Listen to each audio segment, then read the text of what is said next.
is 659 AC. Azoria in a past age was a vibrant world, filled with different technologies, cultures and magics. Teachings and beliefs speak of a time where gods roamed Azoria as the mortals do today, working hand in hand with each other, until the mortals grew jealous of the gods' immortality, strived to reach equal footing, and thus started a great war which led to calamity and ruin, and shaped the world as it is today. Our band of adventurers start their journey aboard a ship in the winter time. No ordinary ship, however. This is a ship full of slavers and heading out to sea. Hello everybody and welcome. My name is Apollos. I am the creator and the dungeon master of the Chronicles of Azoria. This is the episode recap of episodes 1 to 5. Enjoy. Hey, what's going on? I'm Magna Gaming. I'm playing the part of Bromir Mountain Fury. I'm a mountain dwarf that hails from the Uraso region, and I'm a barbarian that came from my hometown of Imokara. And I've always been a bit of a wild card. I'm a little bit out there. I've got some anger issues, if you will, and a bit of background fighting as well. I've been making my way across the lands looking for tournaments to enter to earn a little bit of extra gold on the side. Hi, I'm Blood Buffy, and I play Karaya, a sneaky blonde half-elf from a distant land with a dark past, an even darker sense of humor, a big heart, and a pretty short fuse. She's on a path of revenge armed with a longbow and chaos. Hey, I'm Karthik. I play a bird-like creature that goes by the name of Akis from the country of Uraso. I have brown feathers, similar to what you'd see an American hawk having. I have some borrowed power from an unlikely ally during a desperate time, and I will claim my revenge on what is done wrong. Greetings, I am Zophie, and I will be playing Rune, a dwarf with a red mohawk. I lived in Narath, located on the eastern edge of Tristram, where I served in the country's military. On a journey to Usler Inn, a chance encounter introduced me to the ways of the Crimson General, whom I could put my strategic expertise to use for. I am in search of comrades to restore my pride and valor once again.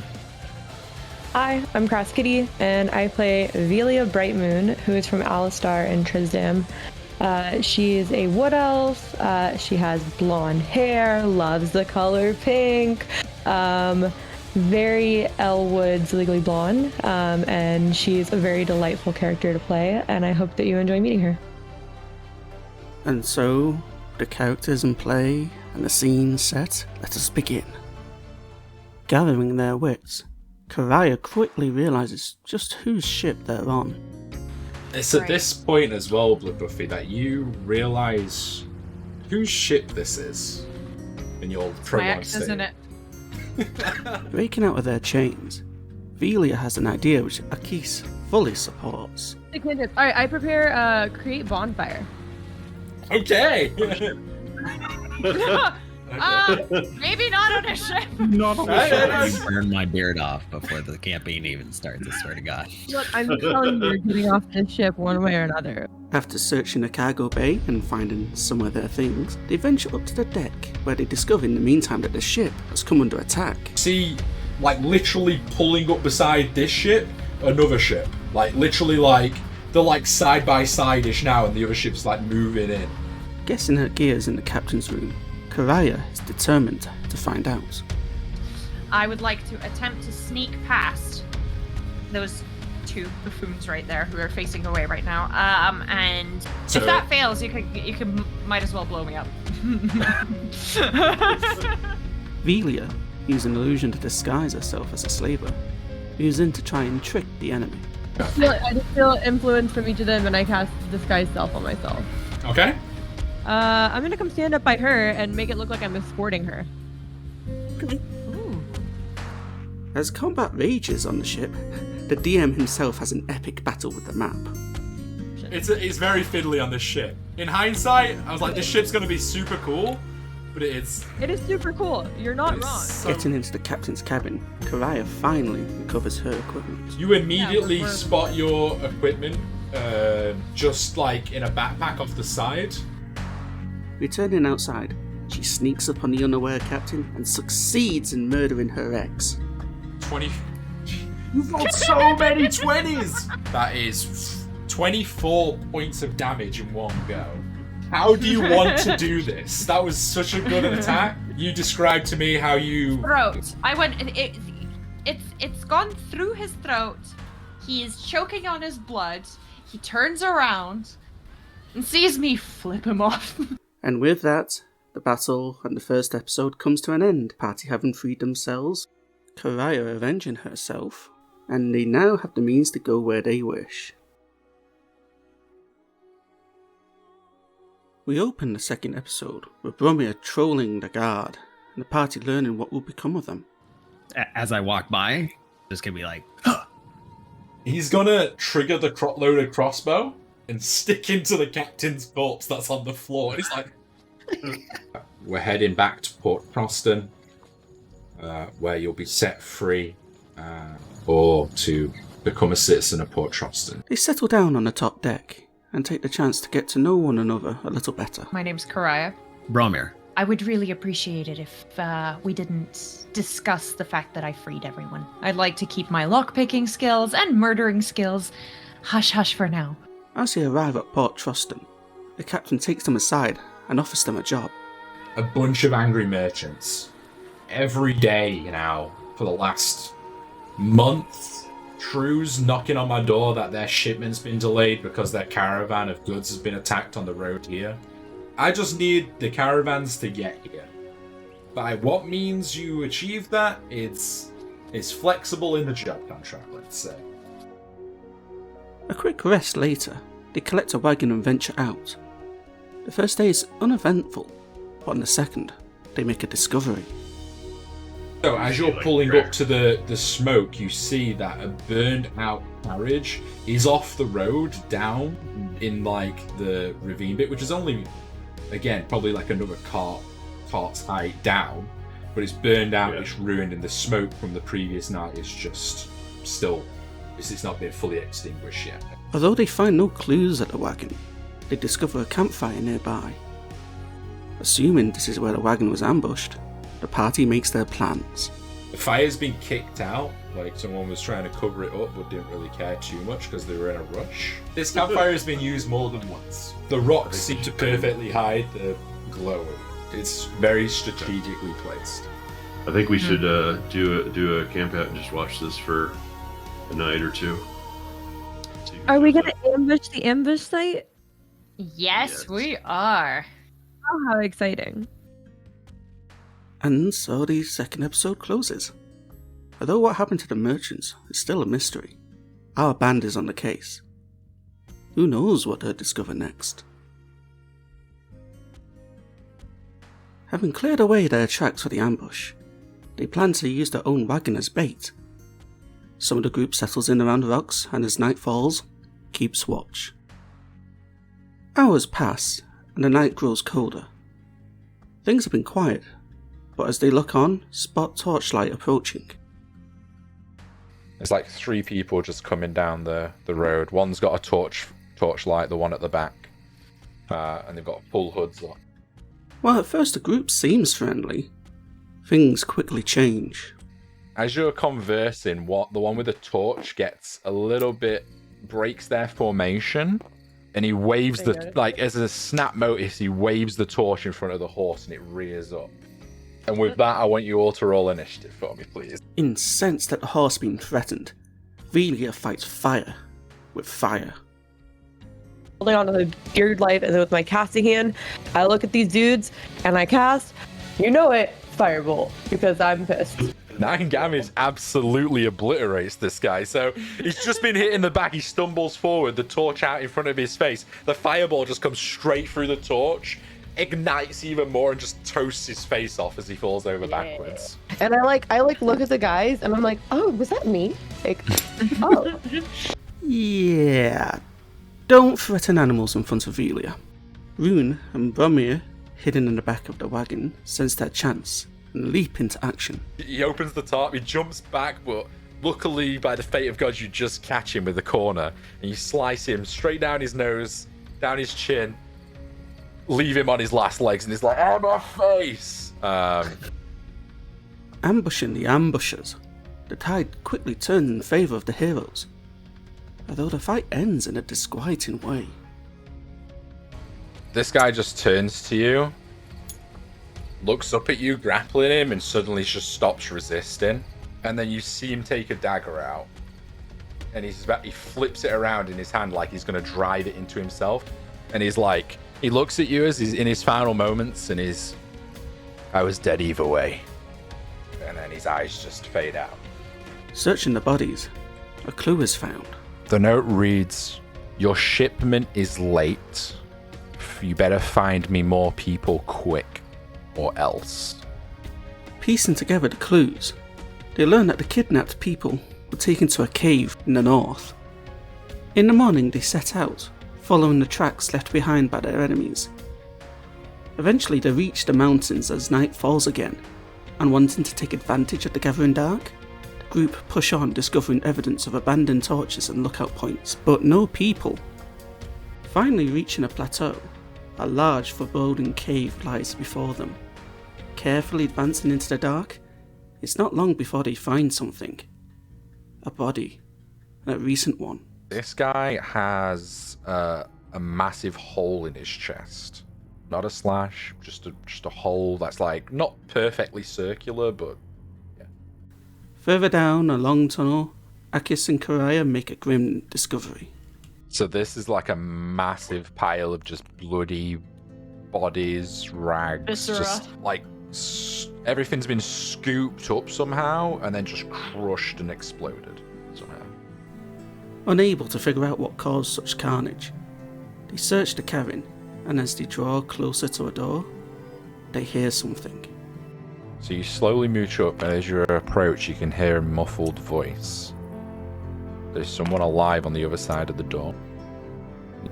Steeling themselves, they enter into a large, corpse-filled room and come face to face with a menacing figure. Oh. We have visitors, do we? What an inconvenience. And you see the hand that he's dropped the corpse in starts glowing purple. And he shoots this purple energy, and it kind of radiates out through all of you. And in the back corners, there's just people stood there. You see this like arcane calligraphy just scrolling through the air around them in a circle kind of motion. Well, that should keep you busy. Our heroes have found the ones responsible for the attacks, but as the third episode ends, the fight won't be an easy one.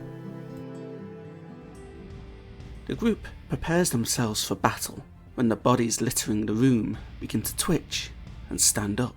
As you walk past the door, you see these purple eyes glare up at you from the lifeless corpse, and it's going to latch onto you, well, try and latch onto your ankle. It's just grabbed your ankle, and this like face is like as it like looks up at you. Boromir, offended by the existence of these shuffling monsters, decides he's had enough of them. Kind of annoyed, to be honest, that these guys all kind of popped up. I'm angry, so I'm gonna rage. Rage! That's the first rage of the campaign! With the undead delaying them, they can only watch on as the necromancer's ritual completes. You see the runes in the middle of the thing glow. They just go super bright and vibrant that even you at the door have to kind of like shield your eyes a little bit. And with that, one by one, they disappear. So they're mindless. They just turn around and attack whatever's closest to them. Including each other? No. Fire at their backs and zombies moving in, Karaya takes one for the team. I see you guys just baiting it to the person that's not here. Wow, guys. I'm gonna tell Buffy that Apollo's rolled a bunch of nat ones and Kraya's dead. During the entire fight, a raging Boromir has taken hit after hit.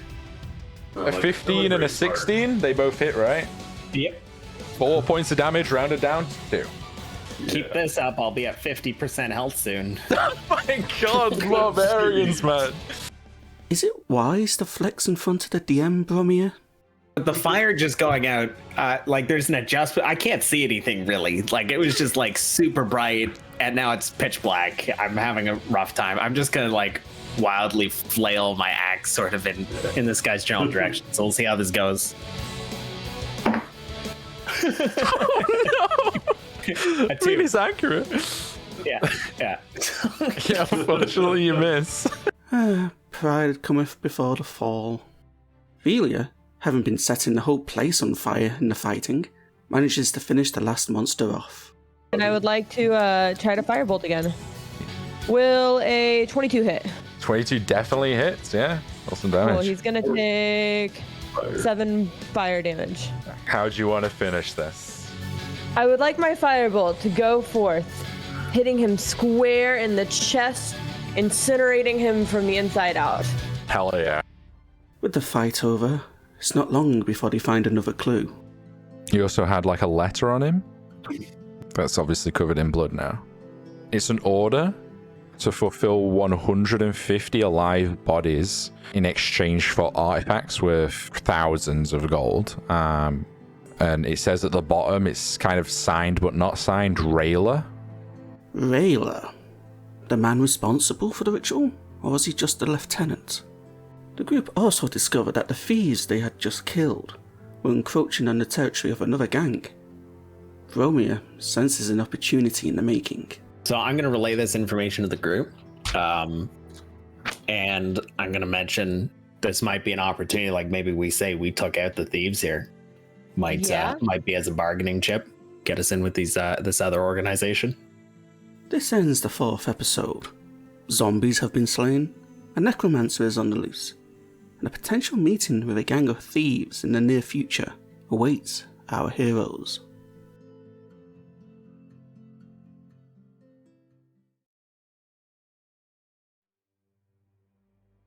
Descending from the cave, they return to a farm they passed the day prior.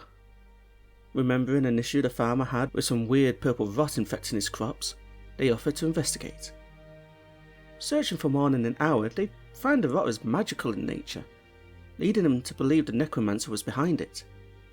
With no further evidence found and the captain waiting, they decide to return to port.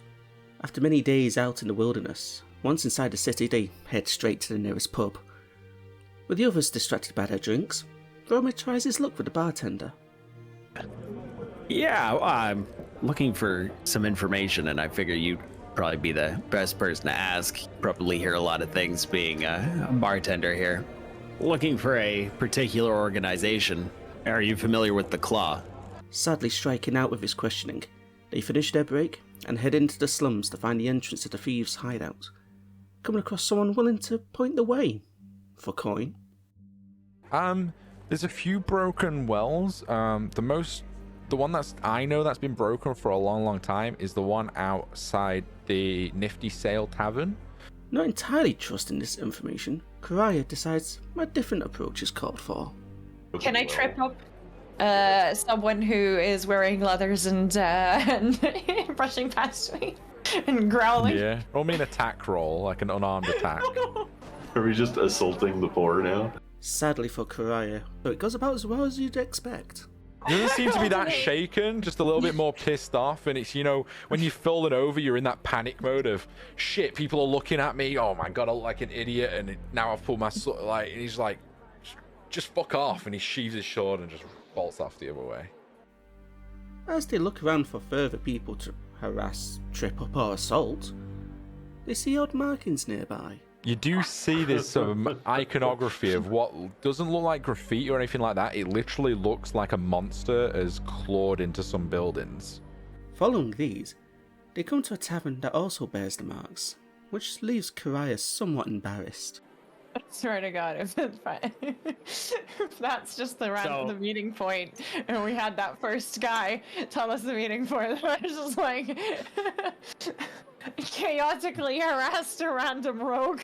They approach the two men near the tavern, but before anyone can negotiate, Akis gets ahead of himself. As you get close, they don't even let you speak. They're like, What do you want? Nice will you got there. Fuck off. Head bag, and I pull the head out of the bag and give him the head. Jesus fucking Christ! With Karaya taking over negotiations with the occasional help from Akis, Head bag. convinced the men to take them to meet their boss. Disarmed, hooded, they are marched for some time. Eventually, they reach their destination. Your eyes adjust, you're like, what the fuck? And there's this huge tavern that you find yourself in. You see people cheering, and then you see like the crowd part a little bit. Bosses in the arena will be speaking to you soon. And he does this like kind of whistle, and you see this humanoid tiger figure holding a female guard up just by her neck. Ah, we have guests. But what have our adventurers gotten themselves into now? Maybe it would have been better to go straight back to the captain. You'll just have to find out for yourselves in the Chronicles of Azoria.